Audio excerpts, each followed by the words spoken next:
આવવાનું કે સુશીલ પ્રભુ સાંજે આવવાનું સાંજે રોકાવાનું કે અમને કીધું તમે સાંભળો આવશે લેટ થોડા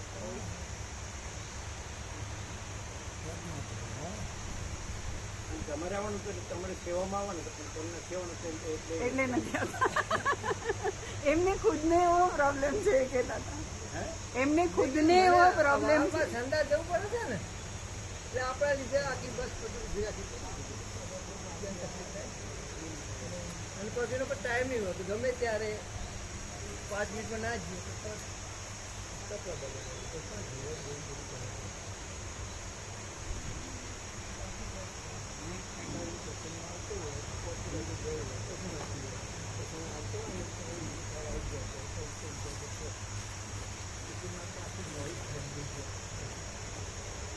તો હાલના આવી ગયું કે ગોઠવી જવું છે.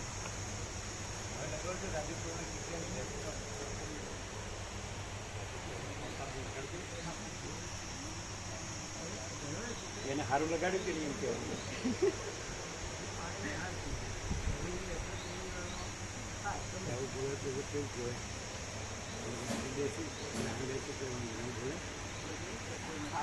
બધું જ તમે છો પ્રભુ, શું શું બધું જ તમે છો. અહીંયા ને ત્યાં ક્યાં કરવાનું એ બધું નહીં. ના ચાલે એવું નહીં, સળંગ નથી, અમુક તો સળંગ નહીં, અખંડ. એક માપ મર્યાદા બોલવામાં ભલે રહેવામાં તો હોય પણ યોર ઓનર બધું જ સળંગ નહીં, અખંડ છે. યુ આર યોર ઓનર એમ કરીને કીધું એ બધું. યોર ઓનર બધું સળંગ નહીં, અખંડ છે એમ કીધું. અરે અહીંયા આવું તો ને બપોર તો પહોંચી ગયા હોય ને હજી કોશન બાજુ સવારે નીકળ્યા તો બપોર ન પહોંચ્યું સાંજે પહોંચ્યો 3 વાગ્યાના આજુબાજુમાં છે. મારે એક મંદિરનું પાર્સલ હતો 3 વાગે.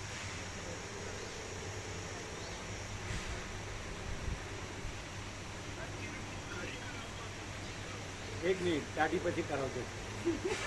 તમારા ભાઈલાને સારું લગાડ્યું કે નહીં? હલો, તમારા ભાઈલાને સારું લગાડ્યું કે નહીં?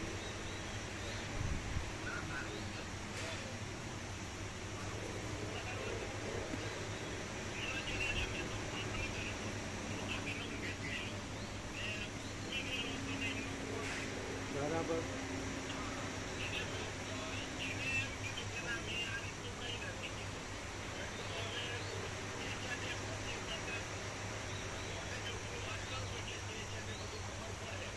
ના ના એમ કહેવાય કે ના ના સુશીલ પ્રભુને એના સાધુ છે જે કમલેશ પ્રભુ એ બે સાચું ન બોલે.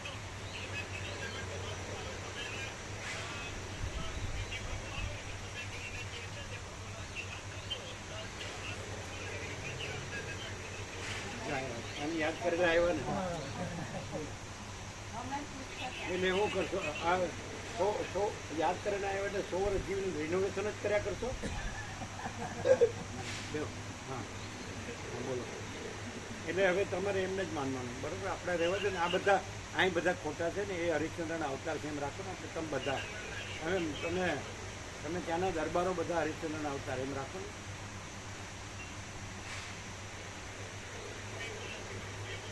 તો પછી એને કહી દીધું કે હું એવું બોલ્યો જ નથી, પતી ગયું ને.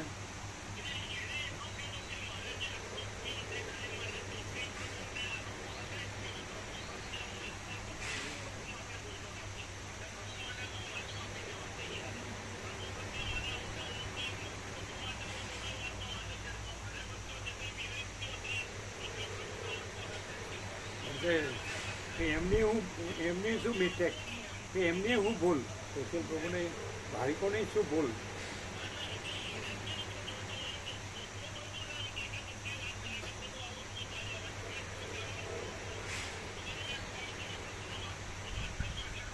એ તો ફોન ઉપાડતા જ નહોતા ને 55 ફોને ઉપાડતા નહોતા.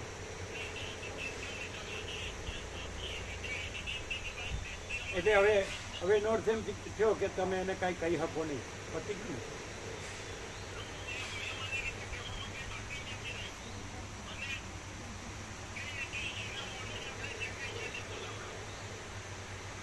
ને એ હરિશ્ચંદ્ર અવતાર એ હરિશ્ચંદ્ર સાંભળો એ હરિશ્ચંદ્રના અવતાર હોય તો પછી આપણે કાંઈ નથી.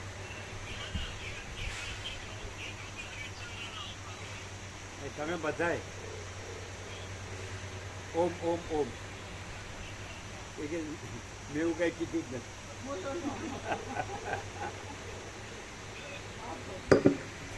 ઓમ બરાબર છે. પરમ ચિદાકાશ, પરમ જ્યોતિ, અખંડ જ્યોતિ, અનંત, પૂર્ણ, પરમ ચિદાકાશ, પરમ શાંતિ, स्वयं सिद्ध, स्वयं प्रकाश, स्वयं पूर्ण, स्वस्वरूप, यही सब कुछ है, इसके सिवा कुछ नहीं है. शून्यभास, अनंत कोटि, महाकल्पो है ही नहीं. वशिष्ठ राम मुमुक्षु प्रकरण राउंड 39મો राउंड.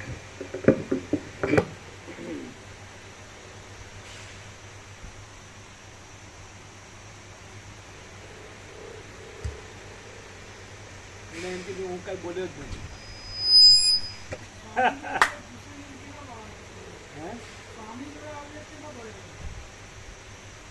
સ્વામીજી જોડે ગુસ્સે થઈને કેવી વાત કરી હતી, કેટલો અવિવેક કર્યો હતો.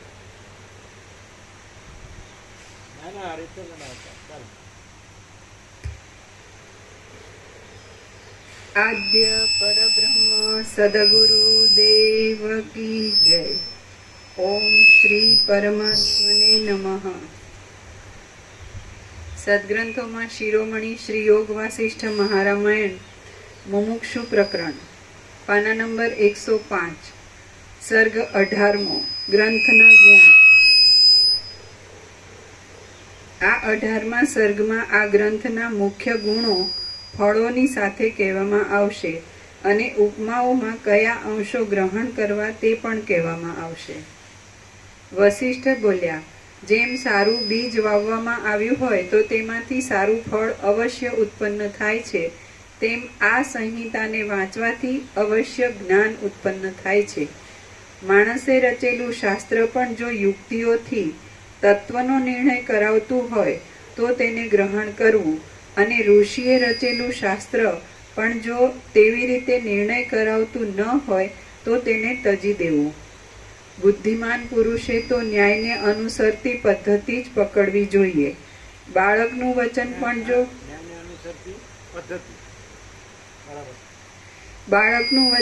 જો યુક્તિવાળું હોય તો તે સ્વીકારી લેવું, અને બ્રહ્માનું વચન પણ જો યુક્તિઓથી વિરુદ્ધ હોય તો તેને તણખલાની પેઠે છોડી દેવું. પાસે રહેલા ગંગાના જળને છોડી દઈને જે આ તો અમારા બાપનો કૂવો છે એવા આગ્રહથી તે કૂવાનું પાણી પીતો હોય તે હઠીલા પુરુષને કોણ સમજાવી શકે? જેમ પરોઢિયું થતાં અવશ્ય પ્રકાશ આવે છે, તેમ આ સંહિતા વાંચવાથી અવશ્ય સારો વિવેક પ્રાપ્ત થાય છે. આ ગ્રંથને વિદ્વાનના મુખથી સંપૂર્ણ સાંભળવામાં આવે છે અને પોતાની મેળે ધીરે ધીરે વિચાર કરતા બુદ્ધિમાં સંસ્કાર પ્રાપ્ત થાય છે. ત્યારે મનમાં પ્રથમ લતાની પેઠે અત્યંત શુદ્ધ સંસ્કૃત વાક્યોનો ઉદય થાય છે અને તે વાક્યો સભાના મોટા આભૂષણ રૂપ થાય છે. ત્યારે મોટાપણાને અનુસરતા ગુણોવાળી ઉત્તમ ચતુરાઈ પણ ઉદય પામે છે અને તેથી રાજાઓ તથા દેવની પેઠે પૂજવા જેવા વિદ્વાનો પણ રાજી થઈને તે માણસ ઉપર સ્નેહ રાખે છે. જેમ સારા નેત્રવાળો પુરુષ હાથમાં દીવો રાખે તો તે રાત્રે પદાર્થોના આગલા પાછલા ભાગોને જાણી શકે છે, તેમ બુદ્ધિમાન માણસ પણ આ ગ્રંથનો અભ્યાસ કરે તો તે સર્વ વિષયોના પૂર્વાપર સંબંધોને જાણી શકે છે. જેમ શરદ ઋતુ બેસતા દિશાઓના ધુમ્મસ ધીરે ધીરે સારી પેઠે ઓસરી જાય છે, તેમ આ ગ્રંથનો વિચાર કરતા બુદ્ધિના લોભ તથા મોહ આદિ દોષો ધીરે ધીરે સારી પેઠે ઓછા થતા જાય છે. તમારે કેવળ બુદ્ધિમાં વિવેકને દ્રઢ કરવાનો અભ્યાસ રાખવો, કારણ કે અભ્યાસ વિના કોઈ ક્રિયા કોઈ પણ ફળ આપતી નથી. જેમ શરદ ઋતુમાં મોટું તળાવ સ્વચ્છ થાય છે તેમ આ ગ્રંથના અભ્યાસથી મન સ્વચ્છ થાય છે. જેમ મંદરાચળ નીકળી ગયા પછી સમુદ્ર અત્યંત સ્થિર થઈ ગયો હતો, તેમ મન ત્યાં અત્યંત સ્થિર થઈ જાય છે. થોડું ઊંચું, મોઢું ઊંચું રહેશે. એ તમારે જોવાનું. આ ગ્રંથનો અભ્યાસ કર્યાથી મોહરૂપી કાજળ વિનાની, અંધકારના પડદાને દૂર કરનારી અને પદાર્થોનો વિભાગ દેખાડનારી બુદ્ધિ રત્નના દીવાની આંચની પેઠે અત્યંત પ્રકાશી રહે છે. બાણો જેમ કવચવાળા મનુષ્યના મર્મ સ્થળોને કાપી શકતા નથી, તેમ દીનતા અને દારિદ્ર્ય આદિ દોષોથી ભરેલા વિચારો જગતનું મિથ્યાત્વ સમજનારા માણસોના ચિત્તોને ભેદી શકતા નથી. જેમ મોટો પથ્થર આગળ પડ્યો હોય તો પણ બાણો તેને ભેદી શકતા નથી, તેમ શાસ્ત્ર જાણનાર ચિત્ત આગળ રહ્યું હોય છતાં સંસારના મહાદુઃખદાયી ત્રાસો તેને ભેદી શકતા નથી. તેમ શાસ્ત્ર જાણનાર ચિત્ત આગળ રહ્યું હોય છતાં સંસારના મહાદુઃખદાયી ત્રાસો તેને ભેદી શકતા નથી. જે મોટો પથ્થર આગળ રહ્યો હોય. હા, આમ તો આપણને એમ લાગે કે છતાંની બદલે એમ કે તો પણ એમ એવું આવે, તો પણ અર્થ એવો આવે. જેમ મોટો પથ્થર આગળ પડ્યો હોય તો પણ બાણો તેને ભેદી શકતા નથી, તો પણ છે ને, એટલે છતાં છે ત્યાં તો પણ આવે. તેમ શાસ્ત્ર જાણનાર ચિત્ત આગળ રહ્યું હોય તો પણ હા, સંસારના છતાં ન આવે. એટલે છતાં ક્યાં આવે ખબર છે?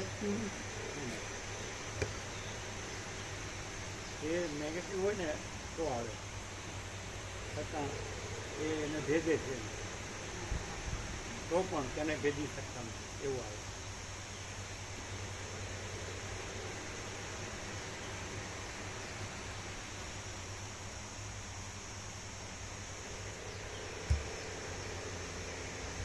જેમ મોટો પથ્થર આગળ પડ્યો હોય તો પણ બાણો તેને ભેદી શકતા નથી, તેમ શાસ્ત્ર જાણનાર ચિત્ત આગળ રહ્યું હોય તો પણ સંસારના મહાદુઃખદાયી ત્રાસો તેને ભેદી શકતા નથી. એકદમ પરફેક્ટ. જો સંસારમાં જન્મ પ્રથમ થયો હોય તો પુરુષાર્થ મુખ્ય ગણાય, અને જો કર્મ પ્રથમ થયા હોય તો દૈવ મુખ્ય ગણાય, ત્યારે એમાંથી પ્રથમ શું થયું હશે ઇત્યાદિ અનેક સંશયો છે. જેમ દિવસથી અંધારું ટળી જાય છે, તેમ આ ગ્રંથના અભ્યાસથી તે સંશયો ટળી જાય છે. રાત્રિ શાંત થતા સૂર્યનો ઉદય થાય છે, ત્યારે જેમ સર્વ પદાર્થો યથાસ્થિત જોવામાં આવે છે, તેમ આ શાસ્ત્રથી મોહ શાંત થતા વિવેકનો ઉદય થાય છે, ત્યારે સર્વદા જગતનું તત્વ યથાસ્થિત જોવામાં આવે છે. વિચાર કરનારા માણસને મનમાં સમુદ્રના જેવી ગંભીરતા, મેરુના જેવી સ્થિરતા અને ચંદ્રના જેવી શીતળતા સાંપડે છે. જેની સઘળી કલ્પનાઓ શાંત થઈ છે, તે પુરુષનું જીવન મુક્તપણું ધીરે ધીરે પરિપાક પામે છે, અને તેનું વાણીથી વર્ણન કરી શકાતું નથી. સઘળી રીતે શીતળતાવાળી, શુદ્ધ અને ઉત્તમ પ્રકાશ આપનારી એ પુરુષની બુદ્ધિ શરદ ઋતુની ચાંદનીની પેઠે અત્યંત ખીલી નીકળે છે. શમથી પ્રકાશવાળા અને અત્યંત નિર્મળ થયેલા હૃદયરૂપી આકાશમાં જ્યારે વિવેકરૂપી સૂર્યનો ઉદય થાય છે, ત્યારે અનર્થોના સમૂહો કરનારા કામ, ક્રોધ આદિ ધૂમકેતુઓ ઉદય પામી શકતા નથી. ધૂમકેતુઓ પૂંછડિયા તારા. શમથી પ્રકાશવાળા અને અત્યંત નિર્મળ થયેલા હૃદયરૂપી આકાશમાં જ્યારે વિવેકરૂપી સૂર્યનો ઉદય થાય છે, ત્યારે અનર્થોના સમૂહો કરનારા કામ, ક્રોધ આદિ ધૂમકેતુઓ ઉદય પામી શકતા નથી. જેમ શરદ ઋતુમાં જળની તૃષ્ણા વિનાના વાદળાઓ શાંત થાય છે, શુદ્ધ થાય છે અને ઊંચા તથા અચલ પર્વતમાં સ્થિતિ કરે છે, તેમ આ ગ્રંથના વિચારથી જડ પદાર્થોની તૃષ્ણા વિનાના સૌમ્ય પુરુષો શાંત થાય છે, શુદ્ધ થાય છે અને ઊંચા તથા અચલ બ્રહ્મત્વમાં સ્થિતિ કરે છે. જેમ ગમે તેવા ચાળાવાળી, ક્રૂર અને મુખને દીન કરનારી પિશાચોની લીલા દિવસ ઉગતા બંધ પડી જાય છે, તેમ ગમે તેવા ચાળાવાળી, ક્રૂર અને મુખને દીન કરનારી પામરતા આ ગ્રંથનો અભ્યાસ થતાં બંધ પડી જાય છે. જેમ પવનો ચિત્રમાં આલેખેલી લતાને કંપાવી શકતા નથી, તેમ ચિંતાઓ પરબ્રહ્મરૂપી ભીતમાં અત્યંત ચોંટી ગયેલી પરમ ધીરજવાળી બુદ્ધિને કંપાવી શકતી નથી. તત્વને જાણનારો માણસ વિષયોની આસક્તિરૂપી ખાડામાં પડતો નથી, કારણ કે જેણે માર્ગ જાણ્યો હોય એવો કયો માણસ ખાડામાં પડવા દોડે?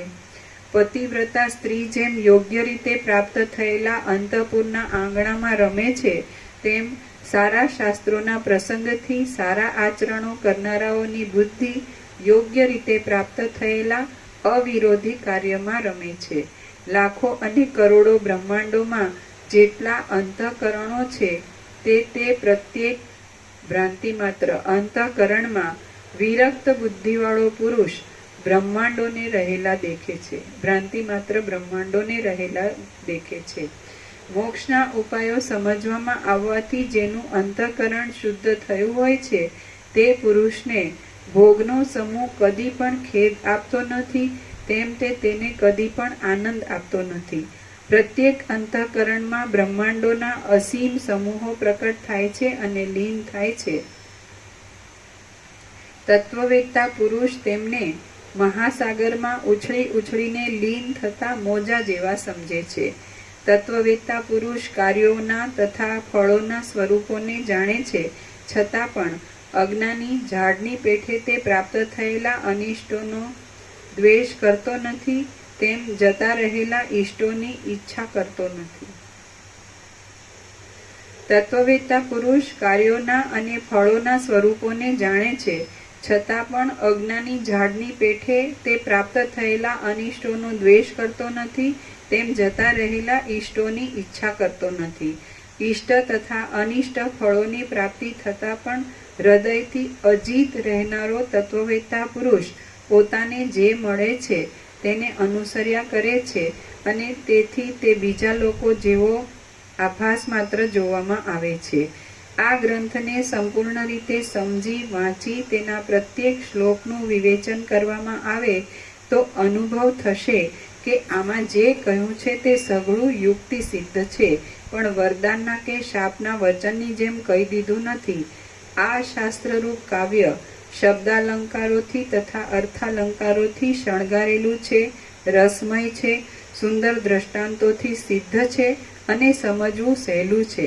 જેને પદોનું અને પદોના અર્થોનું થોડું ઘણું જ્ઞાન હોય છે તે પુરુષ પોતાની મેળે જ આ ગ્રંથને સમજી શકે છે, પણ આમાં જે તત્વ છે તેને તે જાણી શકતો નથી. માટે તેણે પંડિતના મુખથી આ ગ્રંથ સાંભળવો જોઈએ. આ ગ્રંથ સાંભળવામાં આવે, વિચારવામાં આવે અને સમજવામાં આવે તો માણસને મોક્ષની પ્રાપ્તિમાં તપની, ધ્યાનની, જપ આદિની કાંઈ પણ અપેક્ષા રહેતી નથી. આ શાસ્ત્રના દ્રઢ અભ્યાસથી અને તેના વારંવાર અવલોકનથી ચિત્ત સંસ્કારી થાય છે અને અપૂર્વ પાંડિત્ય પ્રાપ્ત થાય છે. જેમ સૂર્યનો ઉદય થતાં પ્રયત્ન વિના જ પિશાચ પોતાની મેળે શાંત થાય છે, તેમ આ ગ્રંથનો અભ્યાસ થતાં હું અને જગત એવા પ્રકારનો દ્રષ્ટા તથા દ્રશ્યરૂપી પ્રબળ પિશાચ પણ પ્રયત્ન વગર પોતાની મેળે જ શાંત થાય છે. જેમ સ્વપ્નની ભૂલ જાગ્રત અવસ્થાથી જાણ્યામાં આવ્યા પછી કાંઈ પણ ભમાવતી નથી, તેમ હું અને જગત એવી રીતની દ્વૈતરૂપી ભૂલ પણ જ્ઞાનથી જાણ્યામાં આવ્યા પછી કાંઈ પણ ભમાવતી નથી. તે તો એમને એમ શાંત જ થઈ જાય છે. જેમ સંકલ્પથી ઉઠાવેલા નગરમાં આવ્યાથી પુરુષને હર્ષ કે શોક બાદ કરતા નથી, તેમ આ જગતરૂપી ભ્રમ જાણવામાં આવ્યાથી પુરુષને હર્ષ કે શોક બાદ કરતા નથી.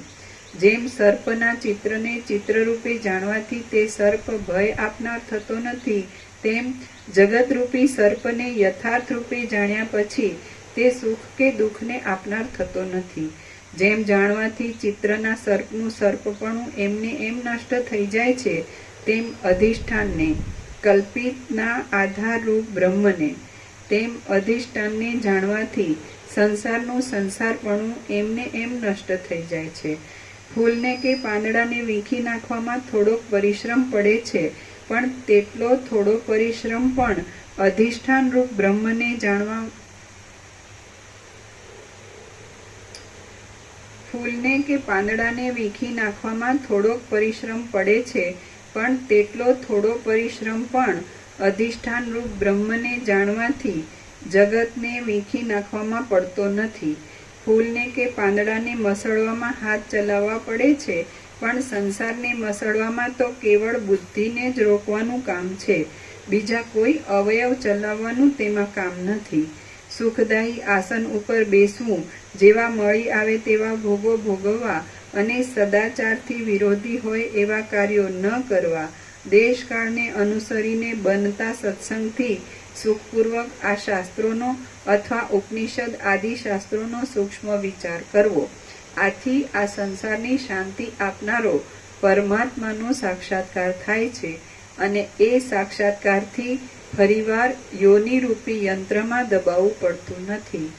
એ પ્રમાણે સુગમતા છતાં પણ એથી ડરી જઈને જે પાપીઓ ભોગના રસમાં લંપટ રહે છે, તે અધમોને તેમની માતાના મળના કીડારૂપ જાણવા અને તેમનું નામ પણ લેવું નહીં. નીચે ટાંક છે. વિવેકી મનુષ્યે આ વચનોનું તાત્પર્ય સમજી પોતાના પારમાર્થિક કર્તવ્યના અનુષ્ઠાનમાં પ્રમાદ કરવો ઉચિત નથી.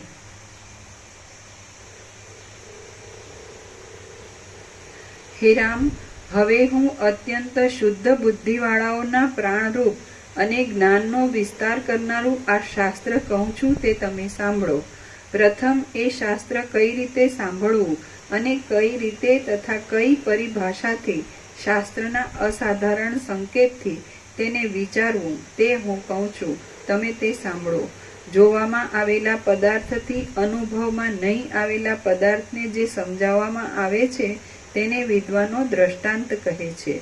તે દ્રષ્ટાંતથી બોધમાં કેટલીક સુગમતા પડે છે. હે રામ, જેમ રાતે દીવા વિના ઘરમાં રાચરચીલાની ખબર પડતી નથી, તેમ દ્રષ્ટાંત વિના અપૂર્વ વિષયનો યથાર્થ બોધ થતો નથી. હે કકુસ્થ વંશજ, હું તમને અહીં જે જે દ્રષ્ટાંતોથી સમજાવીશ તે દ્રષ્ટાંતોને તમારે ઉત્પન્ન થયેલા અને તેમ હોવાથી ખોટા સમજવા. એ દ્રષ્ટાંતોથી તમારે જ્ઞેય જે બ્રહ્મ છે તેને જ નિત્ય અને સત્ય સમજવું. એક પરબ્રહ્મ વિના બીજા જે કાંઈ ઉપમાનો અને ઉપમેયો છે તે સઘળા સ્પષ્ટ રીતે કોઈના કાર્યરૂપ છે અને કોઈના કારણરૂપ છે. ઉપમાનો એટલે જેમની ઉપમા આપીએ તે, અને ઉપમેયો એટલે જેમને ઉપમા આપીએ તે. એ દ્રષ્ટાંતોથી તમારે જ્ઞેય જે બ્રહ્મ છે તેને જ નિત્ય અને સત્ય સમજવું. એક પરબ્રહ્મ વિના બીજા જે કાંઈ ઉપમાનો અને ઉપમેયો છે તે સઘળા સ્પષ્ટ રીતે કોઈના કાર્યરૂપ છે અને કોઈના કારણરૂપ છે.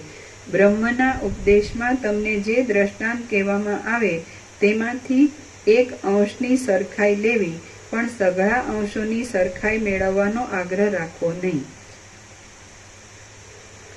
તમને અહીં બ્રહ્મ તત્વ સમજાવવા માટે જે દ્રષ્ટાંત આપવામાં આવે તે દ્રષ્ટાંતને તમારે જગતની અંદરનું જ અને સ્વપ્ન સંબંધી પદાર્થ જેવું જ સમજવું. આ પ્રમાણે પરિભાષા જાણી રાખવાથી નિરાકાર બ્રહ્મમાં સાકાર દ્રષ્ટાંત કેમ લાગુ પડે એવી મૂર્ખ લોકોની તાર્કિક શંકાઓને અવકાશ જ રહેશે નહીં. તર્કશાસ્ત્રમાં અસિદ્ધ અને વિરુદ્ધ આદિ જે દોષો કહેલા છે તે ઉપર ચોટ રાખીને બીજા લોકો કદાચ દ્રષ્ટાંતોમાં દૂષણ આપે તો પણ જગત સ્વપ્ન જેવું જ છે, માટે કશું દૂષણ લાગુ પડશે નહીં. કેટલાયક તાર્કિક લોકો કહે છે કે જાગ્રત અને સ્વપ્નને સરખા કેમ ગણાય, પણ વાસ્તવિક રીતે વિચારીએ તો જેમ સ્વપ્ન પૂર્વકાળમાં કે અપરકાળમાં રહેતું નથી અને વર્તમાન કાળમાં પણ અનિર્વચનીય રૂપે રહે છે, તેમ જાગ્રત પણ પૂર્વકાળમાં કે અપરકાળમાં રહેતું નથી અને વર્તમાન કાળમાં પણ અનિર્વચનીય રૂપે રહે છે. એ વાત વિદ્વાનોથી માંડીને તે બાળક સુધી સર્વમાં અનુભવ સિદ્ધ છે. આથી જેમ જાગ્રતની કલ્પનાઓ સ્વપ્નમાં કેટલું કામ કરે છે, તેમ ધ્યાન, વરદાન, શાપ અને ઔષધાદિ સ્વપ્નની કલ્પનાઓ પણ કોઈ સમયે જાગ્રતમાં ફળ દેતી જોવામાં આવે છે. જગતની સ્થિતિ જ એવી છે, માટે જાગ્રતને સ્વપ્નના દ્રષ્ટાંતો અપાય છે તે યથાર્થ જ છે. મોક્ષના ઉપાયરૂપ ગ્રંથો કરનારાઓએ બીજા પણ જે ગ્રંથો કરેલા છે તે ગ્રંથોમાં પણ સાધ્ય એવા બ્રહ્મના સ્વરૂપને સમજાવવા માટે જે દ્રષ્ટાંતો આપ્યા છે તેમાં પણ તેવી જ વ્યવસ્થા રાખવામાં આવી છે. વેદમાં અને શાસ્ત્રમાં જગતનું સ્વપ્ન સમાનપણું સમજાવવામાં આવે છે, પણ તે સમજીને વાત કરી બીજાને ગળે ઉતરાવવું તે તુરત બની શકે એમ નથી, કારણ કે પોતે સમજવા કરતાં બીજાને સમજાવવામાં વાણીનો ક્રમ સારી રીતે ગોઠવવો પડે છે. જગત સ્વપ્નની કલ્પના જેવું તથા માનસિક પૂજામાં કલ્પેલા નગર આદિ જેવું જ છે. માટે આ વિષયમાં જગતને એ જ દ્રષ્ટાંતો લાગુ પડે છે, બીજા દ્રષ્ટાંતો લાગુ પડતા નથી. જેમ માટી એ ઘડા આદિનું કારણ છે, તેમ બ્રહ્મ કોઈનું કારણ નથી. તે છતાં બોધની અનુકૂળતા સારું બ્રહ્મને માટી આદિની ઉપમા આપવામાં આવે છે. તેવી ઉપમાઓમાં ઘણા પરિશ્રમો કરવા છતાં પણ સઘળા અંશોની સાથે સમાનતા મળી શકતી નથી. બુદ્ધિમાન પુરુષે બોધની અનુકૂળતા સારું નિર્વિવાદ થઈને ઉપમેયમાં એક અંશથી ઉપમાનના સાદ્રશ્યનો અંગીકાર કરવો. આ મણી દીવા જેવો છે એમ લોકમાં કહેવામાં આવે છે, ત્યાં પણ દીવાની માત્ર પ્રભાનું, માત્ર અજવાળાથી મણીમાં સરખાપણું માનવામાં આવે છે. પણ એ સરખાપણામાં કોડિયા, તેલ તથા વાટ આદિનો સરખામણીમાં ઉપયોગ થતો નથી. જેમ દીવો પ્રભાના સરખાપણાથી મણીના સ્વરૂપને સમજાવે છે, તેમ સઘળા ઉપમાનો એક દેશના સાદ્રશ્યથી જ ઉપમેયના સ્વરૂપને સમજાવે છે. દ્રષ્ટાંતના એકાદ અંશથી સાદ્રશ્યને લઈને જે સમજવાનું હોય તે જો સમજાતું હોય તો તે દ્રષ્ટાંતનો સ્વીકાર કરીને શાસ્ત્રોના મહાવાક્યોના અર્થનો નિશ્ચય કરવો. પણ કુતાર્કિકપણું રાખીને જેઓથી અનુભવનું ખંડન જ થાય એવા અપવિત્ર વિકલ્પોથી પરમ પુરુષાર્થને ધક્કો પહોંચાડવો નહીં. વેદાંત શાસ્ત્ર સંસારનો ત્યાગ કરાવનારું છે, તેથી તેની વાતો વેરીની વાતો જેવી અપ્રિય લાગે છે.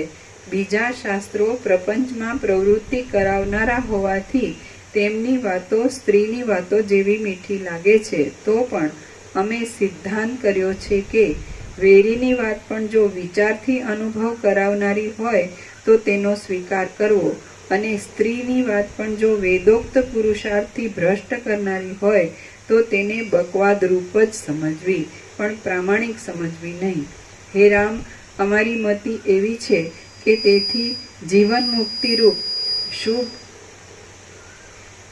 હે રામ, અમારી મતિ એવી છે કે તેથી જીવન મુક્તિરૂપ શુભ આપનાર બુદ્ધિ પ્રાપ્ત થાય છે, અને તેથી તે બુદ્ધિથી અપરોક્ષ અનુભવ કરાવનારો પરમ પુરુષાર્થ મળે એવી સઘળા અધ્યાત્મ શાસ્ત્રોની એક વાક્યતા છે.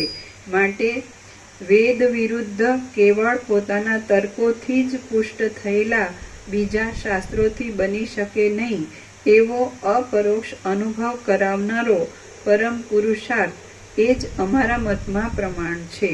શ્રી યોગ વાસિષ્ઠ મહારામાયણમાં મુમુક્ષુ પ્રકરણનો દ્રષ્ટાંત નિરૂપણ નામનો સર્ગ 18મો સમાપ્ત. સર્ગ 19મો. દ્રષ્ટાંતોનો અર્થ સમજાવવા પરમ તત્વનું શોધન. આ 19મા સર્ગમાં દ્રષ્ટાંતોના અર્થ સમજાવવાના પ્રસંગથી જેમાં સર્વ પ્રમાણનો અંતર્ભાવ છે એવા પરમ તત્વનું શોધન કરવામાં આવશે. વસિષ્ઠ બોલ્યા, જે અંશનું વિશેષ કરીને પ્રતિપાદન કરવું હોય તે અંશથી જ ઉપમાનોમાં સરખાપણું લેવામાં આવે છે, પણ જો સર્વ અંશોથી સરખાપણું લેવાનું હોય તો પછી ઉપમાનમાં અને ઉપમેયમાં ભેદ જ શો રહે? દ્રષ્ટાંત સમજાયાથી અદ્વિતીય આત્માનું નિરૂપણ કરનારા શાસ્ત્રોનો અર્થ સમજવામાં આવે છે. આમ સ્પષ્ટ જણાયેલા બ્રહ્મ સ્વરૂપથી અજ્ઞાનની તથા અજ્ઞાનના કાર્યોની સારી પેઠે શાંતિ થાય છે. આ જે શાંતિરૂપી નિર્વાણ થાય છે તે જ દ્રષ્ટાંતોનું ફળ છે. આથી દ્રષ્ટાંતોમાં અને સિદ્ધાંતોમાં અનેક વાંધાઓ ઉઠાવવાનું માંડી વાળવું અને ગમે તે યુક્તિથી પણ મહાવાક્યોનો અર્થ યથાર્થ સમજવા ઉપર લક્ષ્ય રાખવું. મહાવાક્યો જીવ બ્રહ્મના અભેદને જણાવનાર વેદના તત્વમસી તે બ્રહ્મ તું છે ઇત્યાદિ વાક્યોનો અર્થ.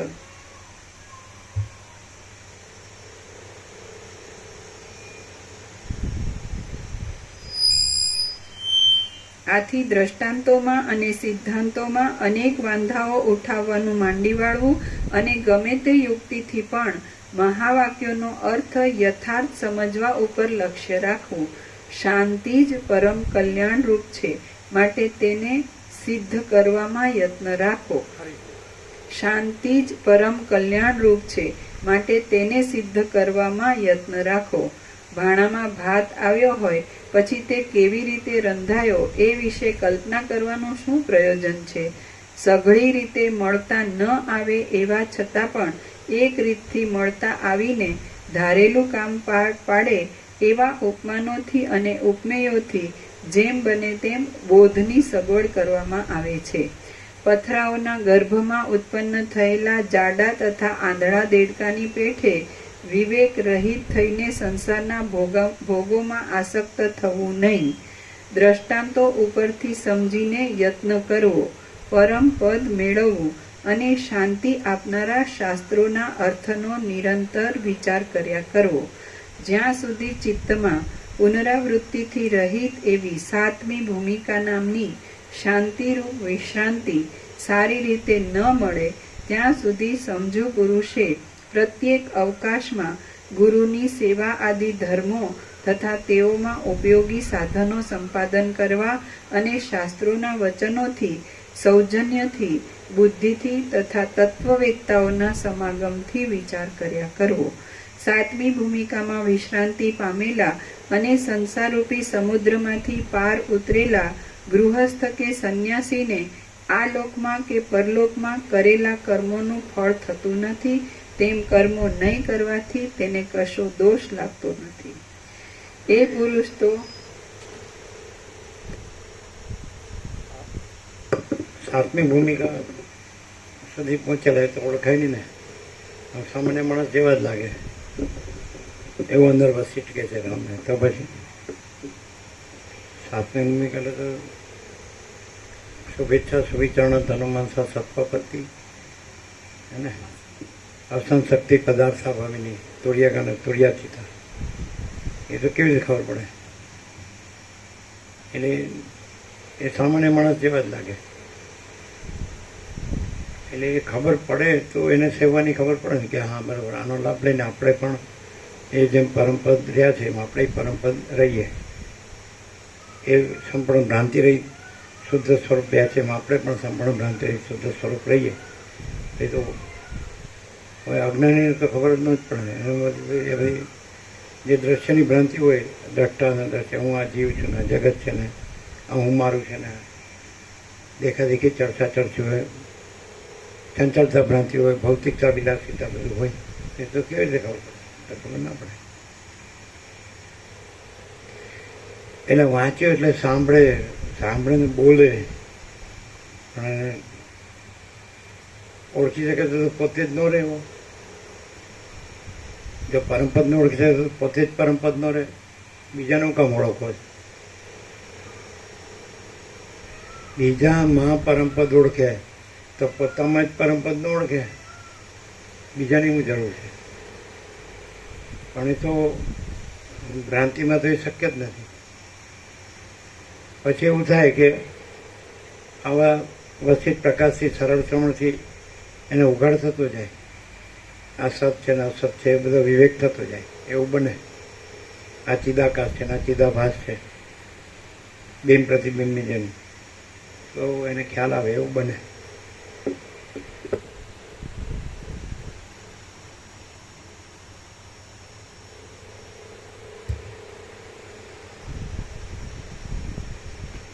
સાતમી ભૂમિકામાં વિશ્રાંતિ પામેલા અને સંસારરૂપી સમુદ્રમાંથી પાર ઉતરેલા ગૃહસ્થ કે સંન્યાસીને આ લોકમાં કે પરલોકમાં કરેલા કર્મોનું ફળ થતું નથી.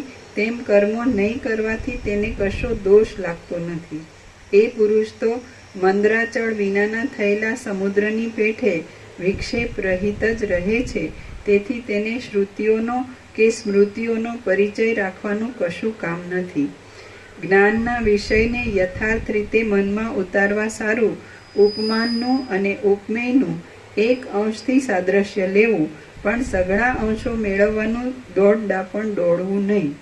દોડડાપણમાં વ્યાકુળ થયેલા દોડડાયાને યોગ્યનું કે અયોગ્યનું ભાન રહેતું નથી.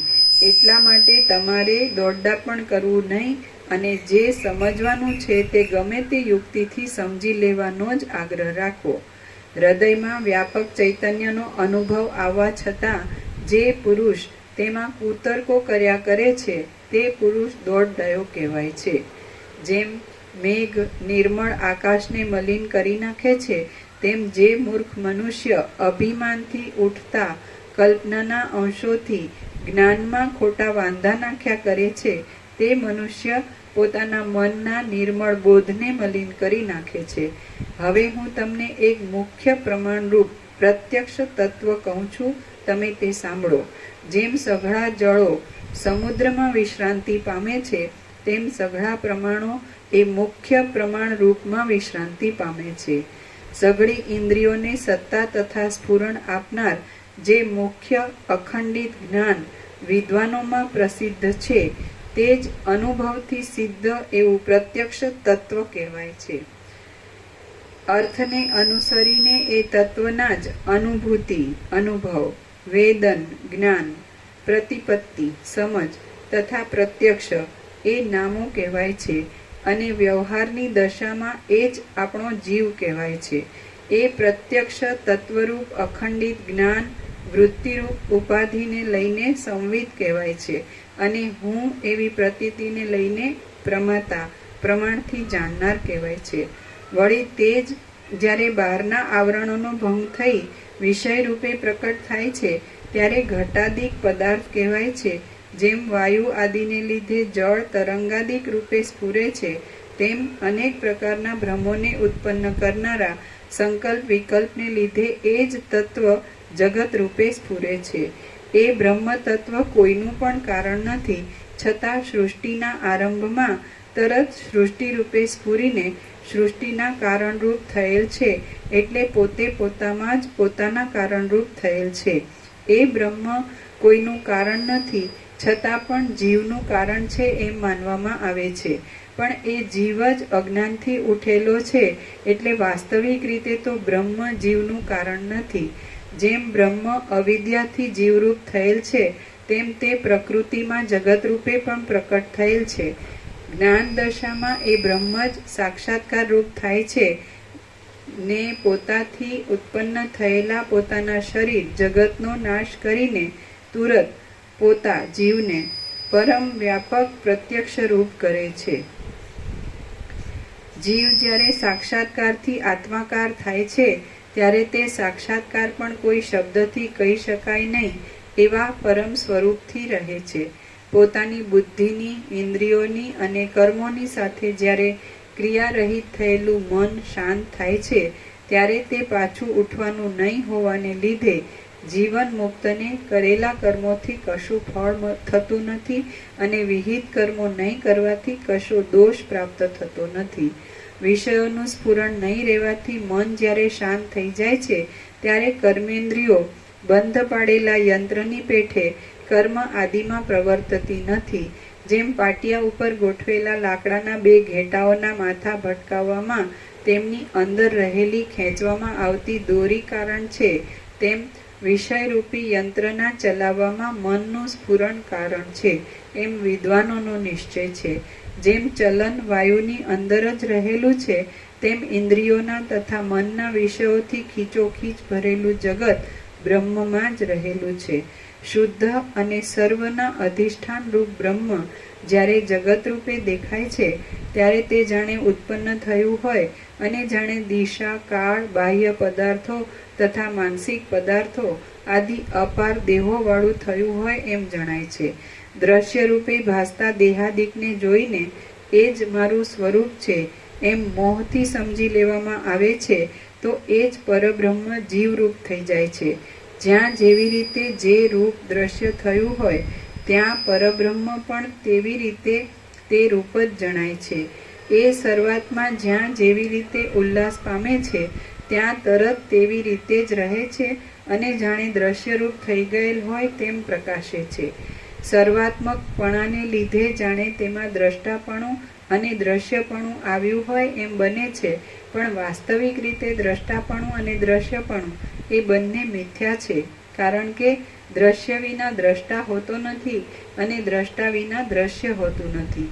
આ પ્રમાણે સઘળા કાર્યો મિથ્યા છે, માટે બ્રહ્મ કોઈનું કારણ નથી એ સિદ્ધ થાય છે. સર્વને સત્તા તથા સ્ફુરણ આપનાર એ બ્રહ્મ પ્રત્યક્ષ જ છે અને અનુમાન આદિ સર્વ પ્રમાણો તેના અંશરૂપ છે. હે રામ, પૂર્વે પોતે જ કરેલા યત્નમાં દૈવની કલ્પના કરીને પુરુષો તેની ઉપાસના કરે છે, પણ વીર પુરુષો તો દૈવની ઉપાસના કરનારા પુરુષોએ માનેલા દૈવ શબ્દના અર્થને દૂર છોડી દે છે અને પરબ્રહ્મરૂપ ઉત્તમ પદને પોતાના પુરુષાર્થથી પોતાનામાં જ પામે છે. જ્યાં સુધી તમને પોતાની બુદ્ધિથી પોતાની મેળે જ શુદ્ધ અને અનંતરૂપ પરબ્રહ્મનો સાક્ષાત્કાર થાય નહીં, ત્યાં સુધી તમે આચાર્યોની પરંપરાના સત્ય અને ઉજ્જવલ મત પ્રમાણે વિચાર કર્યા કરો. શ્રી યોગ વાસિષ્ઠ મહારામાયણમાં મુમુક્ષુ પ્રકરણનો દ્રષ્ટાંતોનો અર્થ સમજાવવા પરમ તત્વનું શોધન નામનો સર્ગ 19મો સમાપ્ત. સર્ગ 20મો બુદ્ધિના પ્રકાર અને મહાપુરુષના લક્ષણ. એટલે આટલું બધું કર્યા વગર સીધું એમ જાણે કે આમ અનંત નિરાકાર પરબ્રહ્મ આકાશ પ્રકાશ, એટલે અનંત નિરાકાર પરબ્રહ્મ આકાશ તો આ જ છે અને પોતે જ છે, પરબ્રહ્મ છે. તો પછી એમાં શું વાંધો? પછી બીજું દેખાતું હોય તો ભ્રમ માત્ર છે ને કાંઈ નથી. તો પછી બધાનો સાર તો એ જ છે ને કે આ બધું અનંત નિરાકાર પરબ્રહ્મ આકાશ છે, તો એમાં બીજું કાંઈ નથી, બીજું કાંઈ થતું નથી. તો બધું એ જ છે, એટલે પોતે એ જ છે અને બધું પણ બીજું નથી, પોતે પણ બીજું નથી. તો એમ જ સીધું થાય કે પછી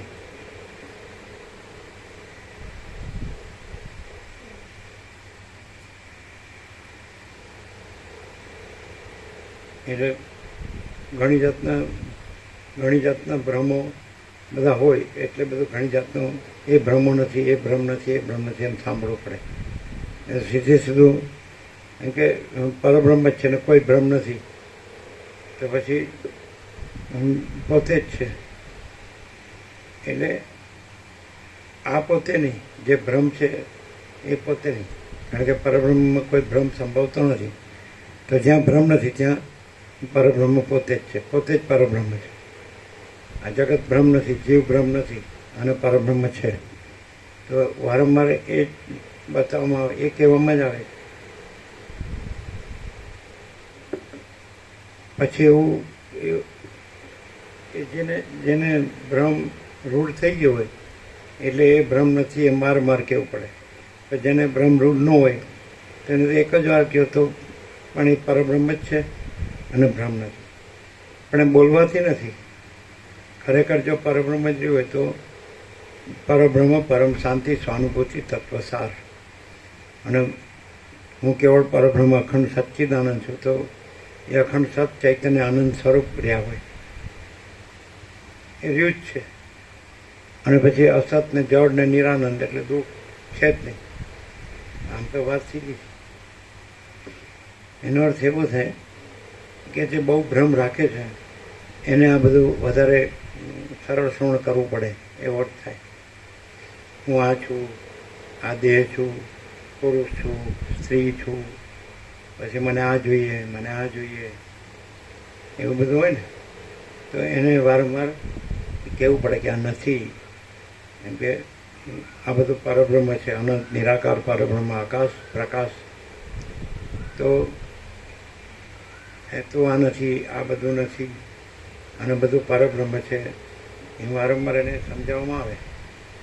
પછી તો એવું થાય કે પોતે ભ્રમ છોડે તો કાંઈ સમજવાનું નથી, અને પોતે ભ્રમ ન છોડે તો ગમે એટલું સમજાવો તો એનો કાંઈ અર્થ નથી. એવું નહીં.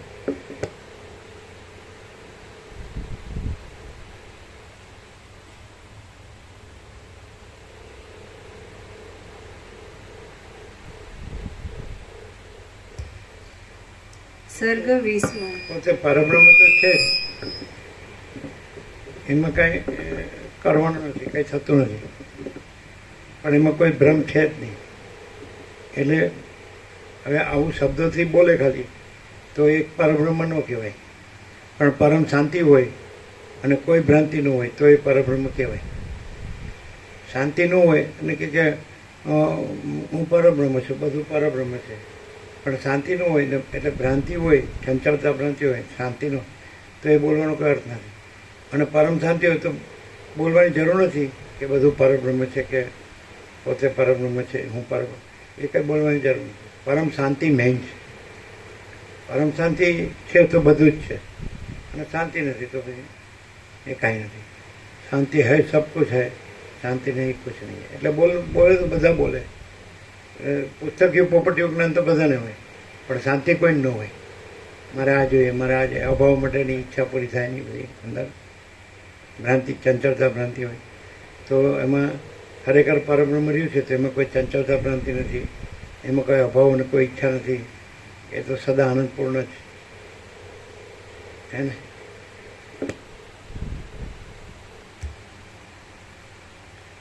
સર્ગ 20મો. બુદ્ધિના પ્રકાર અને મહાપુરુષના લક્ષણ. આ 20મા સર્ગમાં બુદ્ધિના પ્રકાર, મહાપુરુષના લક્ષણ અને સદાચારના ક્રમ વિશે કહેવામાં આવશે. વશિષ્ઠ બોલ્યા, પુરુષાર્થ કરીને મહાત્માઓના સમાગમથી તથા યુક્તિ આદિથી પોતાની બુદ્ધિને વધારવી અને તે પછી મહાપુરુષોના શમ આદિ ગુણોને સંપાદન કરીને પોતાનામાં મહાપુરુષપણું મેળવવું. આ જગતમાં જે પુરુષની પાસે જે ગુણ અધિક હોય તેની પાસેથી તે ગુણ શીખીને વિચાર શક્તિને વધારવી. હે રામ, શમ આદિ જે ગુણવાનપણું છે તે જ મહાપુરુષપણું છે. યથાર્થ જ્ઞાન વિના એ મહાપુરુષપણું કોઈ રીતે સિદ્ધ થતું નથી. જેમ પૃથ્વીમાં રહેલા અને અંદર ફળ હોવાથી વખાણવા યોગ્ય એવા નવા અંકુરો વૃષ્ટિથી વૃદ્ધિ પામે છે, તેમ સત્પુરુષોમાં રહેલા અને અંદર ફળ હોવાથી વખાણવા યોગ્ય એવા શમ આદિ ગુણો જ્ઞાનથી વૃદ્ધિ પામે છે. જેમ ઘણા અન્નોવાળા યજ્ઞોથી ધાન્યોને વધારનારી ઉત્તમ વૃષ્ટિ વધે છે, તેમ શમ આદિ ગુણોથી ઉત્તમ જ્ઞાન વધે છે. જેમ કમળોથી તળાવને શોભા મળે છે અને તળાવથી કમળોને શોભા મળે છે, તેમ જ્ઞાનથી શમ આદિ ગુણો શોભે છે અને શમ આદિ ગુણોથી જ્ઞાન શોભે છે. સદાચારથી જ્ઞાનની વૃદ્ધિ થાય છે અને જ્ઞાનથી સદાચારની વૃદ્ધિ થાય છે. એટલે જ્ઞાન અને સદાચાર એ બંને પરસ્પરને વધારનાર છે. બુદ્ધિમાન પુરુષે શમ અને સૂક્ષ્મ બુદ્ધિ આદિથી દ્રઢ થયેલા પુરુષાર્થના ક્રમ વડે જ્ઞાનનો અને સદાચારનો અભ્યાસ કરવો.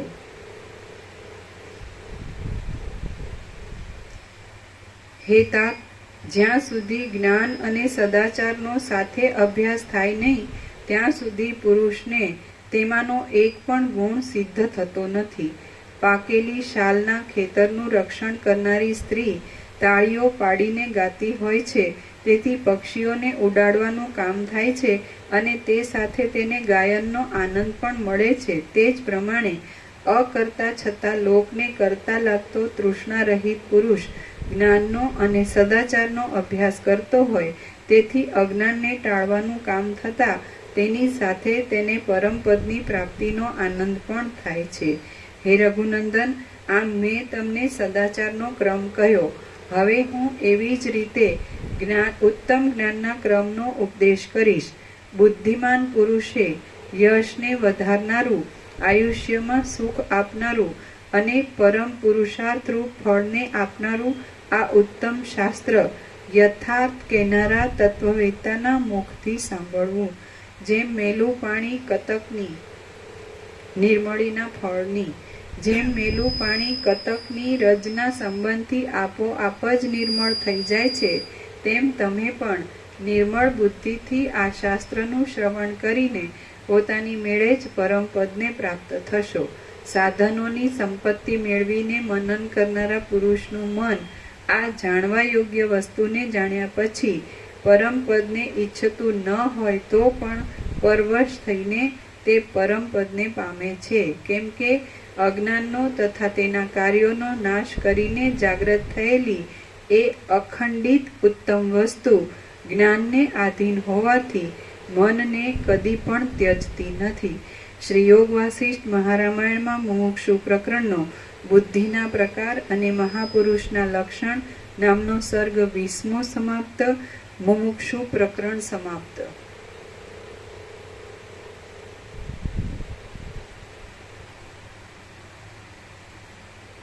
ઉત્પત્તિ પ્રકરણ સર્ગ પહેલો. જ્ઞાનથી જ મોક્ષ થાય છે, કર્મ કે યોગથી નહીં. આ પહેલા સર્ગમાં આત્માને જ્ઞાનથી જ મોક્ષ થાય છે, પણ કર્મથી કે યોગથી થતો નથી તથા નહીં જાણેલો આત્મા જ જગતને સર્જે છે એ વિશે કહેવામાં આવશે. વસિષ્ઠ બોલ્યા, બ્રહ્મરૂપ જ બ્રહ્મવેત્તા મહાવાક્યોથી પ્રાપ્ત થયેલા બોધરૂપી પ્રકાશથી પૂર્ણ સ્વરૂપે પ્રકાશે છે. કારણ કે આ જે દ્રશ્ય પદાર્થરૂપ જગત છે તે સ્વપ્નની પેઠે આત્મામાં જ પ્રકટ થયેલું છે. જે કોઈ માણસ શ્રવણાદિક ઉપાયોથી બ્રહ્મને જાણે છે તે બ્રહ્મનો સાક્ષાત્કાર પામે છે. આ ન્યાય પ્રમાણે આ સઘળી સૃષ્ટિ બ્રહ્મ માત્ર જ છે. માટે આ જગત શું છે, કોનું છે અને તે શામાં રહ્યું છે ઇત્યાદિ શંકાઓનો અવકાશ જ રહેતો નથી.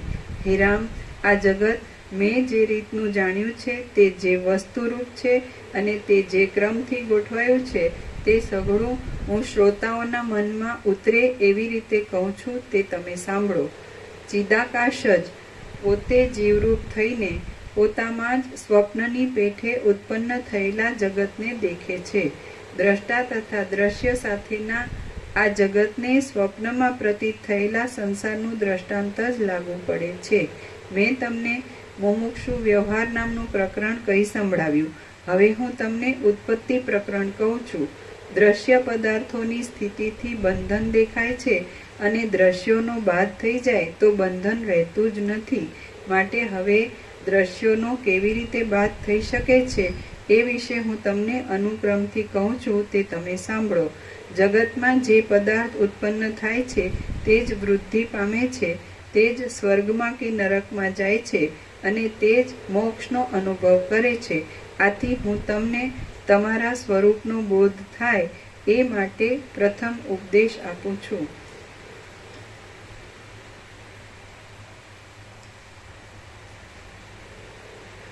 ઉત્પત્તિ આદિ સંબંધો સંસારની કોટીમાં છે, આત્માની કોટીમાં નથી. આત્મા તો જેવો પ્રથમથી છે તેવો જ રહે છે. હે રાઘવ, હું પ્રથમ તમને આ પ્રકરણનો સંક્ષેપથી અર્થ કહું છું તે તમે સાંભળો. પછી તમારી ઈચ્છા પ્રમાણે હું તે વિસ્તારથી કહીશ. જેમ સ્વપ્ન સુષુપ્તિમાં લય પામે છે તેમ આજે સ્થાવર અને જંગમરૂપ સર્વ જગત જોવામાં આવે છે તે પ્રલય કાળમાં લય પામે છે. એ સમયે સ્થિર, ગંભીર, તેજથી ન્યારું, અંધકારથી ન્યારું, વ્યાપક અને નામરૂપ વગરનું કંઈક સદવસ્તુ બાકી રહે છે. વિદ્વાનોએ ઉપદેશની સગવડ માટે એ સદવસ્તુના રુદ્ર, આત્મા, પરબ્રહ્મ અને સત્ય ઇત્યાદિ નામો કલ્પેલા છે. એ આત્મા કાંઈ પણ વિકાર પામતો નથી, છતાં જાણે પોતે બીજી રીતનો જ હોય તેમ પ્રકાશ પામીને તે ભવિષ્યમાં ભ્રાંતિને લીધે જીવ એવું ક્ષુદ્ર નામ ધારણ કરે છે. પછી પ્રાણને ધારણ કરવો એ જીવ શબ્દનો અર્થ છે. તે ધારણ કરવાથી એ ચંચળપણું પામે છે. હવે સંકલ્પ આદિનું મનન કરવાથી તે મંદ થઈ જાય છે અને રૂપ ધારણ કરે છે. એ મન લિંગ શરીર કહેવાય છે. જેમ સ્થિર આકારવાળા સમુદ્રમાંથી અસ્થિર આકારવાળો તરંગ થાય છે તેમ વ્યાપક પરમાત્મામાંથી એ મન ઉત્પન્ન થાય છે. એ મન હિરણ્ય ગર્ભરૂપ બ્રહ્મા કહેવાય છે અને તે તુરત પોતાની મેળે પોતાની ઈચ્છા પ્રમાણે નિરંતર સંકલ્પો કર્યા કરે છે. તે સત્ય સંકલ્પથી આ વિસ્તારવાળી જગતરૂપ ઇન્દ્રજાળ ઉત્પન્ન થઈ છે. આથી જેમ કડાનો અર્થ સુવર્ણથી જુદો નથી તેમ જગત શબ્દનો અર્થ પરબ્રહ્મથી જુદો નથી. આ અનંત પ્રકારોવાળું જગત સંપૂર્ણ રીતે બ્રહ્મમાં જ રહેલું છે. છતાં જેમ સુવર્ણમાં કડાપણું નથી, તેમ બ્રહ્મમાં જગત રૂપપણું નથી. જેમ ઝાંઝવાના પાણીની નદી સાચી જેવી જણાતી ખોટી ચંચળ લહેરીને ઉત્પન્ન કર્યા કરે છે, તેમ મન સાચી જેવી જણાતી જગત સંબંધી ખોટી અને ચંચળ એવી ઇન્દ્રજાળની શોભાને ઉત્પન્ન કર્યા કરે છે. જે અવિદ્યાને લઈને આ જગતનું ખોટાપણું છે, તે અવિદ્યાના અવિદ્યા, સંસ્કૃતિ, બંધ, માયા, મોહ, મહત અને તમ એવા નામો વિદ્વાનોએ કલ્પ્યા છે. હે ચંદ્રવદન રામ, પ્રથમ હું બંધનું સ્વરૂપ કહું છું, તમે સાંભળો. તે પછી તમે મોક્ષનું સ્વરૂપ જાણી શકશો. દ્રષ્ટા ઉપર દ્રશ્યનો જે પ્રભાવ થાય છે તે જ બંધ કહેવાય છે. દ્રષ્ટા દ્રશ્યના બળથી જ બંધાયેલો છે, અને જો દ્રશ્યનો બાદ થઈ જાય અથવા તે મિથ્યા છે એવું જ્ઞાન થઈ જાય તો દ્રષ્ટા મુક્તિ પામે છે. જગત, તું અને હું ઇત્યાદિ અનાત્મ પદાર્થો દ્રશ્ય કહેવાય છે. જ્યાં સુધી એ દ્રશ્ય હોય છે ત્યાં સુધી મોક્ષ હોતો નથી. આ દ્રશ્ય નથી, આ દ્રશ્ય નથી એવી રીતના વ્યર્થ બકવાદોથી દ્રશ્ય શાંત થતું નથી, કારણ કે એથી આ દ્રશ્ય નથી તો બીજું કંઈક દ્રશ્ય છે એવા સંકલ્પો ઉઠે છે, અને એ બકવાદોથી દ્રશ્યરૂપી રોગ ઉલટો વધે છે. વળી અનેક તર્કો કરવાથી કે તીર્થ નિયમ આદિથી પણ દ્રશ્ય શાંત થતું નથી. દ્રશ્યરૂપ જગતનો બાદ કરવાનો ઉપાય તો વિચાર જ છે. જો જગતરૂપી દ્રશ્ય બ્રહ્મથી જુદું જ સત્તાવાળું હોય તો કોઈને શાંતિ થાય જ નહીં, કારણ કે અસત પદાર્થનો ભાવ સત્તા હોતો નથી અને સત પદાર્થનો અભાવ હોતો નથી. વિચાર વિના બીજા કોઈ પણ ઉપાયથી આત્મા જાણવામાં આવી શકતો જ નથી. તેથી તેની સત્તાથી દ્રશ્ય પદાર્થની સત્તા જુદી નથી. માટે જ્યાં જ્યાં દ્રષ્ટા હોય ત્યાં ત્યાં તેના સૂક્ષ્મ ઉદરમાં પણ ભ્રાંતિથી દ્રશ્યનો ઉદય થાય છે. આથી આ દ્રશ્ય જગત સત્તાથી એવું થતું છે. વિચાર વિના બીજા કોઈ પણ ઉપાયથી આત્મા જાણવામાં આવી શકતો જ નથી. તેની સત્તાથી દ્રશ્ય પદાર્થની સત્તા જુદી સત્તાની, દ્રષ્ટાની સત્તા. દ્રષ્ટાની સત્તા.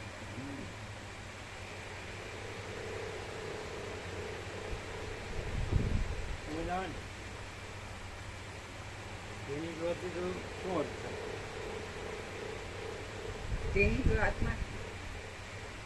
તેની સત્તાથી કહીએ તો આત્માની સત્તાથી જોઈએ. જ્યારે દ્રશ્યનો સંદર્ભ લેવામાં આવે તો દ્રષ્ટા જ આવે. આત્મા તો નિર્વિકલ્પ છે. દ્રશ્ય સાપેક્ષ કેવું હોય, દ્રશ્યની સત્તા એમ કહેવું તો દ્રષ્ટા જ કહેવાય. આત્મામાં દ્રશ્યની સત્તા ન થાય.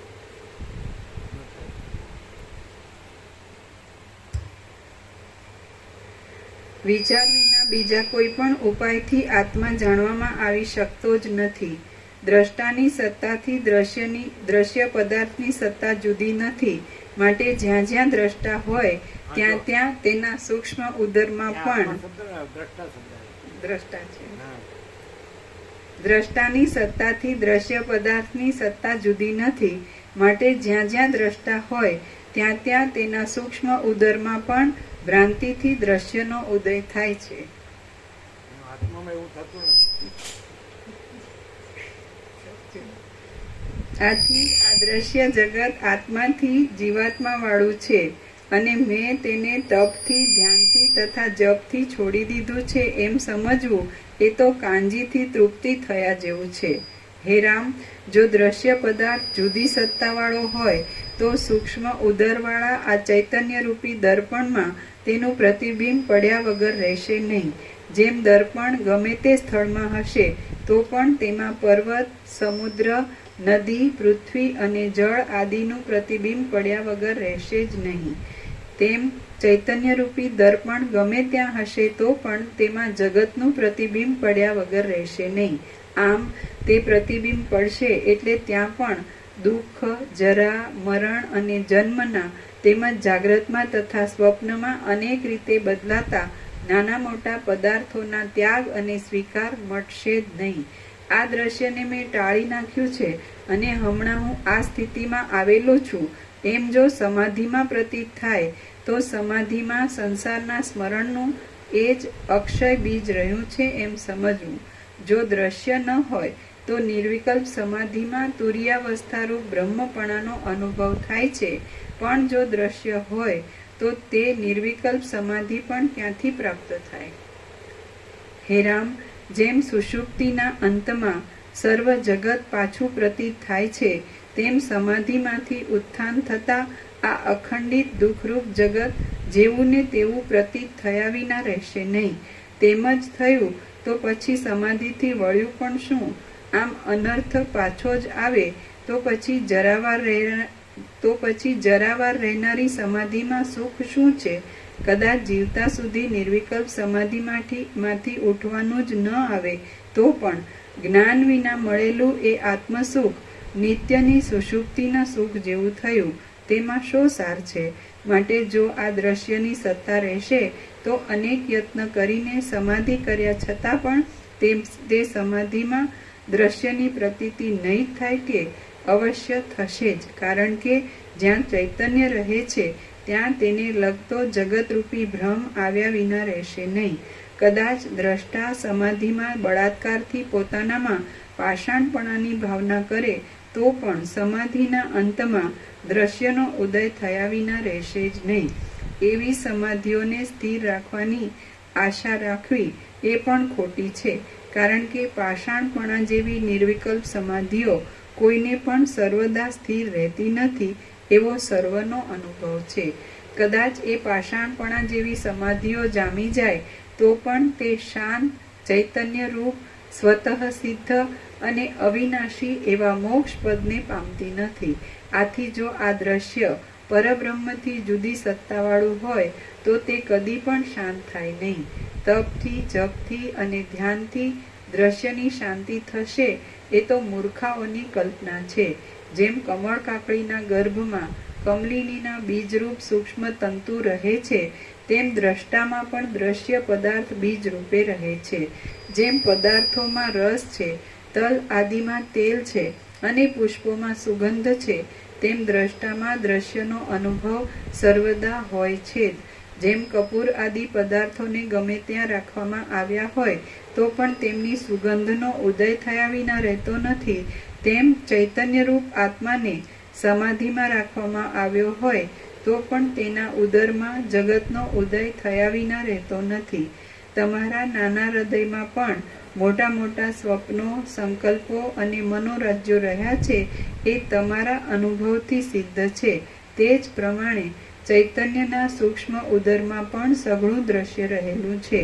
જેમ ચિત્તની કલ્પનામાં રહેલો પિશાચ બાળકને દુઃખી કર્યા વિના રહે જ નહીં, તેમ સર્વદા વળગેલી આ દ્રશ્યરૂપી ચૂડેલ દ્રષ્ટાને દુઃખી કર્યા વિના રહે જ નહીં. જેમ બીજની અંદર રહેલો અંકુર દેશકાળ પ્રાપ્ત થતાં પોતાના દેહને પ્રકાશિત કરે છે, તેમ દ્રષ્ટામાં રહેલું દ્રશ્ય પણ દેશકાળ પ્રાપ્ત થતાં પોતાના દેહને પ્રકાશિત કરે છે. જેમ બીજ આદિ પદાર્થના સૂક્ષ્મ ગર્ભની અંદર અંકુર આદિ વિચિત્ર કાર્યો રચવાની અવિનાશી શક્તિ સર્વદા રહી છે, તેમ ચૈતન્યરૂપ આત્માના ઉદરમાં પણ સ્વભાવરૂપ જગતની સ્થિતિ સર્વદા રહી છે. શ્રી યોગ વાસિષ્ઠ મહારામાયણમાં ઉત્પત્તિ પ્રકરણનો બંધ હેતુ વર્ણન નામનો સર્ગ પહેલો સમાપ્ત. ઓમ ઓમ ઓમ. પ્રસાદ આપી જાય.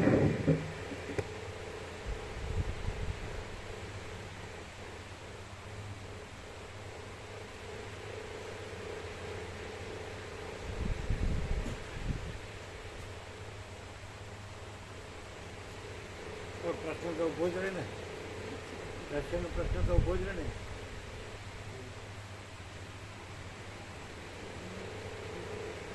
ચૈતન્ય હોય એટલે દ્રશ્ય હોય તો પ્રશ્ન ઉભો જ રહે.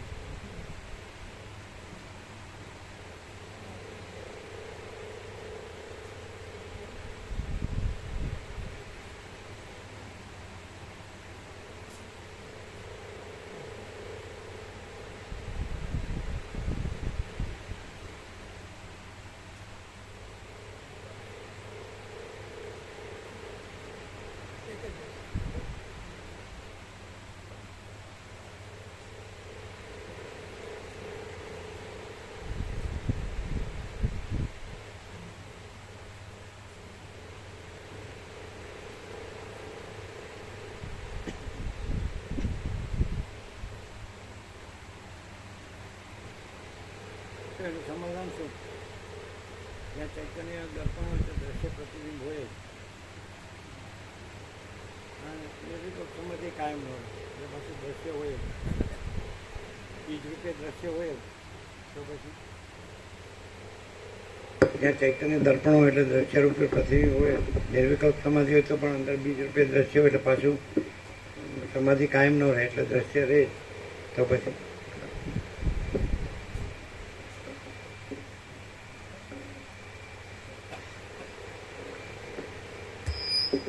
આ ગ્રંથમાં એવું કીધું કે ઉત્પત્તિ અમે કહીએ છીએ પણ છે નહીં એવું કહેવા માટે દ્રષ્ટાંતથી કીધું. પણ પ્રભુના પ્રકાશથી અત્યાર સુધીમાં અમે એવું સાંભળ્યું છે કે ચૈતન્ય એટલું પ્યોર એન્ડ શ્યોર છે કે એમાં જે દ્રષ્ટા કીધો કે જેના ઉદરમાં દ્રશ્યની બીજની સંભાવના છે એવું પણ નથી. એટલે દ્રષ્ટા દ્રશ્ય વિનાનું પ્યોર એન્ડ શ્યોર ચૈતન્ય એ પરમ ચિદાકાશ પરમ જ્યોતિ અખંડ જ્યોતિ પ્રભુ સ્વયં સહજ સંપૂર્ણ.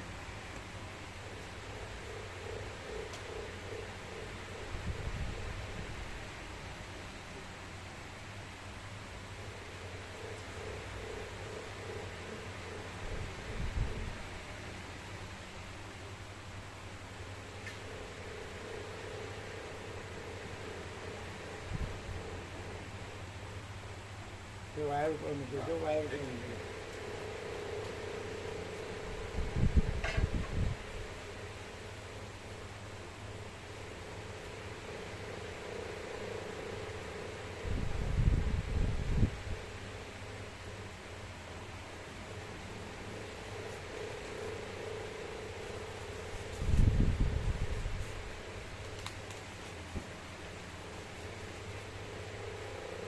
તમે લીધો પ્રસાદ?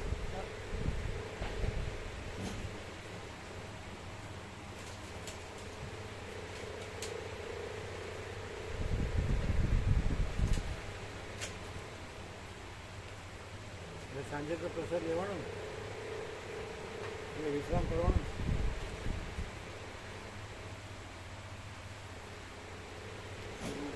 મારા મામા ખરા ને બચપુરાથી ગોવામાં ગોવા ના બે આવવાનું છે. ક્યાં ગયો હતો? બચપુરાવાળા મારા મામા ના નાના ભાઈ ગઈ વખત આવું હતું પણ જગ્યા નથી. એ કોણ છે? અહીંયા જયશંકર આવું આવડ્યું ગઈ વખત આવ્યા હતા. શું નામ છે? જયશંકર ક્યારે આવ્યો હતો? ગઈ વખત આવું હતું પણ જગ્યા નથી એને કોઈ ના પાડે. ગઈ વખત આવ્યા હતા અહીંયા આપણે રામનું હનુમાન જયંતિના ખાસ આવતા નહીં. અહીં ખાસ નહીં પણ માળીઓ આવતી હોય એ દિવસથી જ સંતોષ માળીને આવતો ગોવામાં જેથી મારી શિક્ષિકા હતો એ નિમની બેન બે હતો એ આવતો. એ તો ઓળખીએ છીએ. બદપુરા એ તો ઓળખીએ છીએ. હા એ આવતો એમાં. એના ચિરંજીવને જોયેલો છે. હા નાનો હતો ત્યાં. એ ભાઈને અમે ઓળખતા નતા. એ કોટ વખત હનુમાન જયંતિ આવ્યા હતા ખાસ નહીં આવતો. આમ સ્વભાવ કેવો છે? સારું સરળ સરળ તો તમારે જવાબદારી લેવી પડે. અમારી જવાબદારી લેવી. તો ચંચળ નહીં જય શાંતિ. જવાબદારી તમારી. કેટલા છે? લીટ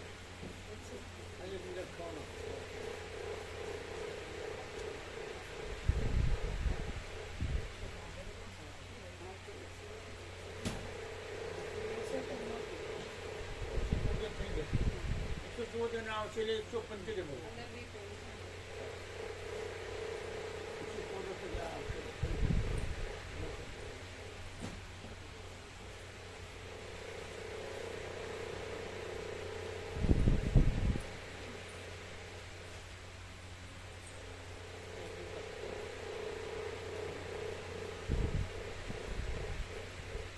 અને આ છે એથી 75.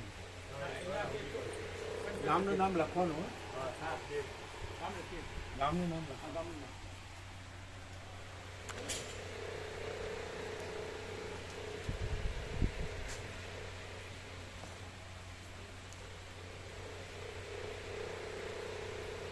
દ્રશ્ય ભ્રાંતિઓને દ્રશ્ય ભ્રાંતિ લાગે જ નહીં. દ્રશ્ય સાચું જ લાગે.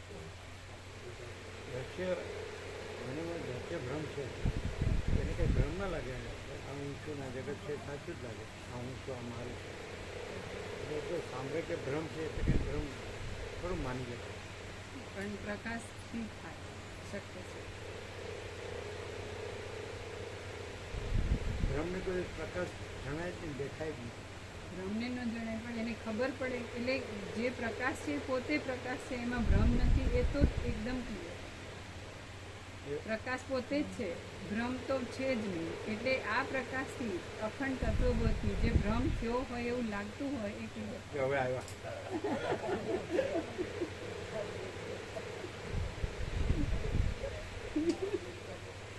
સાક્ષી આવી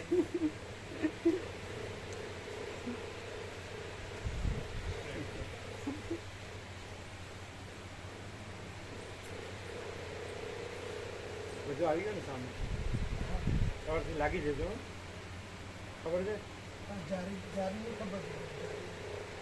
અને તો એંગલે આવવાની જ છે પણ આમ મજબૂત આમાં એક ધ્યાન રાખજો કે આ બાજુની જે પડારી છે ને જે આપણે મકાઈ મૂકો છે તો એ ત્યાં આગળ છે ને એંગલનું મૂકે આખી મૂકે કારણ કે મૂકીએ તો એનો ઓટલો મળે એટલે હું કુદીની અંદર જઈ શકું અને ઓટલો ન થાય એટલે જ્યાં તમે એંગલ નાખો તો પાછળ ઊંચાઈ ન હોવી જોઈએ તો વળી કેવી રીતે પછી એંગલ નાખીએ તો પાછળ ઊંચાઈ ના હોવી જોઈએ નહીં તો પાછળ કૂદી એટલે એંગલ થોડી આગળ આગળ અને ત્યાં નીચેની બાજુ તો નીચી જ છે એંગલ પાછળની બાજુ તો નીચી જ છે. હવે આ હલાય આ ખ્યાલ આવી ઊંધું હમ આવ્યું હવે ન સમજો આ જગ્યા છે કેટલો ઓટલો કેટલો સમજો કેટલો કેટલો અડધો ફૂટ બહુ કેટલો છે આ જમીન છે એ સમજાશે એકાદ 1.5 ફૂટ હોય ઊંચો અમે કીધું તમને ખબર હા પડી? હા તમે એંગલ અહીં નાખો અને એ આ બાજુ નીચું છે એ ખોટું ગણે છે. એ ખોટું હવે પાછળ નહીં ઓટલો છે સમજે તો નહીં. કૂદીને આવી શકે ને આ ખ્યાલ આવી ઉભા રહે.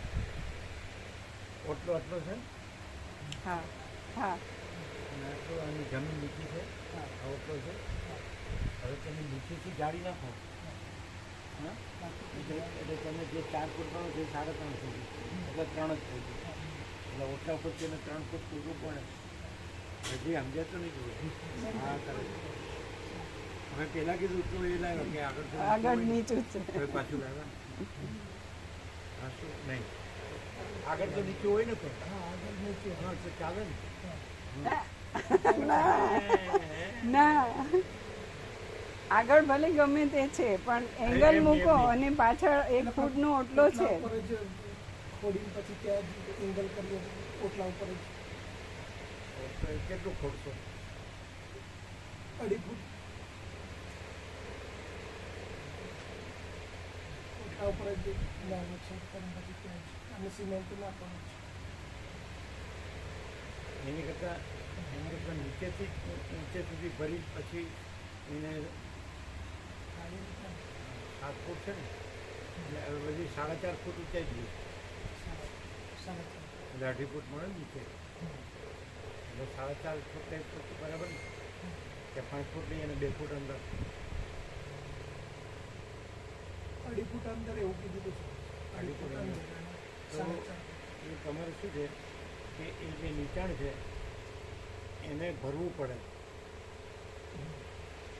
સમજાય 2.5 ફૂટ રાખી એને ભરી દેવું પડે નીચે રાખવું પડે અને ઓટલા પછી 4.5 ફૂટ ઉપર જવું પડે તો હા થાય એ થાય આ ઓટલો છે એને 4.5 ફૂટ ઉપર જવું છે તો ઉપર ઓટલાને ખોદવાની જરૂર ન પડે નીચે તમારે ભરી દેવું પડે મજબૂત સિમેન્ટ કરી દેવું પડે એટલે કેટલું 2.5 ફૂટ 2.5 ફૂટ 2.5 ફૂટ ઓટલો ધારો કે 1 ફૂટ હોય તો 1.5 ફૂટ તો તમને ખોદવા મળે પણ પછી ભરી દેવાનું ઓટલા સુધી ઓટલા છે એની મજબૂતાઈ ઓટલા સુધી કરવી પડે હા એ તો ખાલી આ ઓટલાની લાઈન પૂરતું જ પછી તો બાકી તો બધું જે રેગ્યુલર બરોબર. હા હા, એટલે ઓટલામાં ડ્રીલ કરવું ન પડે અને એની સપોર્ટમાં પછી સવાલ સીધું 4 ફૂટ છે. ઉપર. ક્લિયર થઈ ગયું? હા પણ એમાં 1 ફૂટનો ઓટલો હોય તો 1.5 ફૂટ અંદર થોડું 1.5 ફૂટ અંદર જવાનું. ભરવાનું 2.5 ફૂટ. અઢી ઓટલા સુધી. હા, આખું એને મજબૂત કરવું પડે. પછી ઉપર 4.5 જાય તો વાંધો ના. 4.5 જાય એટલે ઓટલાથી કાંઈક કૂદી ન શકે. ના ના કરી શકે. ક્લિયર છે? ખબર પડી? હા, પણ શું શું શું નીચેથી જેમ કે ઓટલો 1.5 ફૂટનો છે અથવા તો 2 ફૂટનો છે તો 1 ફૂટ જવાનું અને ઓટલા સુધી તો પાછું અંતર લેવાનું. એવું એ 1.5 ને 2 આપણે નહીં ગણવું. ઓટલા ઉપર સુધી. 4.5 રહેવું જોઈએ એમ ઓટલા ગણવું. ઉપર 4.5. બાકી એટલું હોય અઢી એટલું અંદર કરીને એટલું ઓટલા સુધી એને મજબૂત કરવું પડે. અને ઓટલાની લેવલ છે એનાથી ઉપર 4.5 જવું છે તો કૂદી ના શકે. બરાબર? 4.5 મેન ગણવાનું. ઓટલા ઉપર 4.5 રહેવું જોઈએ એ મેન ગણવાનું. એ સમજાય? હા બરાબર. શું શું શું ઓટલા જે લેવલ છે ઓટલા ત્યાંથી 4.5 લેવું છે. ફરજિયાત. બરાબર? એ આ લોકોને ખ્યાલ નથી. અમે અત્યારે કીધું એટલે તમારે ખ્યાલ કરવો. એટલે શું છે એને ઓટલાથી તો સહેલું પડે. ચાન્સમાં લેવું કૂદવાનું. એટલે ઓટલા ઉપર 4.5 ગણવાનું. અને ત્યાં સુધીનું ઓટલા સુધીનું ફિટ કરી દેવું ફિટ પડે. કર. ખોદવા મળે એટલું ભલે જેટલું મળે એટલું. 1 ફૂટ મળે તો 1 ફૂટ, 1.5 ફૂટ મળે 1.5 ફૂટ જેટલું. પણ ઉપર એને ઓટલા સુધી સિમેન્ટિંગ કરી દેવું. હાલે નહીં. ક્લિયર?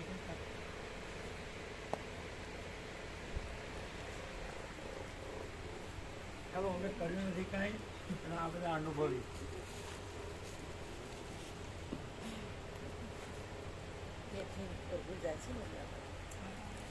અહીંયા ના ઇટ્સ ઓકે.